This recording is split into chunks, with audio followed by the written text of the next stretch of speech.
It is very often you try to reboot something or go back 30 years later, and it usually doesn't work. This, I'd like to believe 30 years from now they could look back at why this worked. The writing's always the base of what makes people come to the show. The source material, the fact that the franchise is a brand, but you have to deliver on that. And these writers, John, Josh, and Hayden, have done a brilliant job in their angle into this world, and they've combined nostalgia with current day relevance.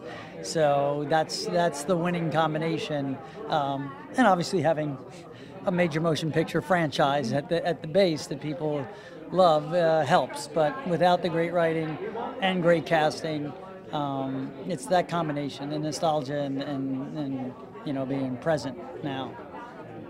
That's my long-winded. 100% agree. Yeah.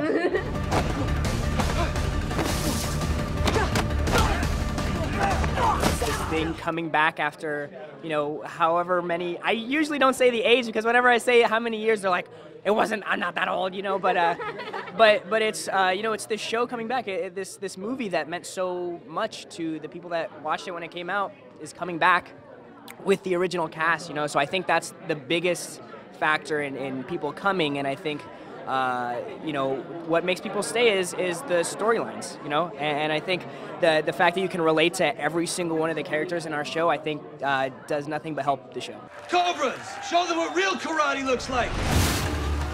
That's yet to be seen, I guess. This is a long-form TV show. The movies were all 1, 2, 3 acts movies. This has got 10 episodes a season, so we're yet to see what the legacy of it all will be. I think it's too soon to say. But it's nice to show the other side, to show the underbelly and go deep on where Cobra Kai came from. When this season we're going to see where Miyagi-Do came from and Okinawa and some things. So it's yet to be heard. But it's all the themes of the original Karate Kid, but today and made relevant for today. So. Very often you try to reboot something or go back 30 years later, and it usually doesn't work. This, I'd like to believe 30 years from now they could look back at why this worked. So maybe we'll be here with you, and we'll be here, looking this damn good. Right. Oh yeah, we have a lot of shower curtains and we have a lot of skeletal outfits. But the bottom line is it's the writing. So these characters are written so full. They're written gray. They're not written black hats, white hats.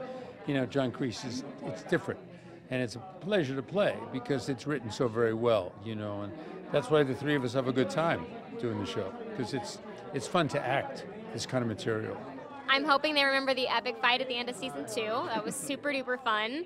I'm hoping they remember all the little cool moments. We have so many cool throwbacks to the original movies, but then I think there's just been so many really cool moments in this series. The things that I love watching the most are where the two different generations clash. I think something that our show does really well is connect kids with their parents, because you have parents that watched the original Karate Kid, and now watching Cobra Kai with their children, I think is something that I hope the feeling that those adults got when watching the original Karate Kid is replicated to their kids. You can just expect the fact of everyone was broken down.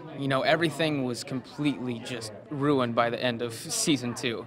So there's a lot of rebuilding that has to be done for every single character. So I think you can expect a lot of rebuilding and a lot of connections to be rebuilt, or not. Maybe we'll break them down even more. I don't know.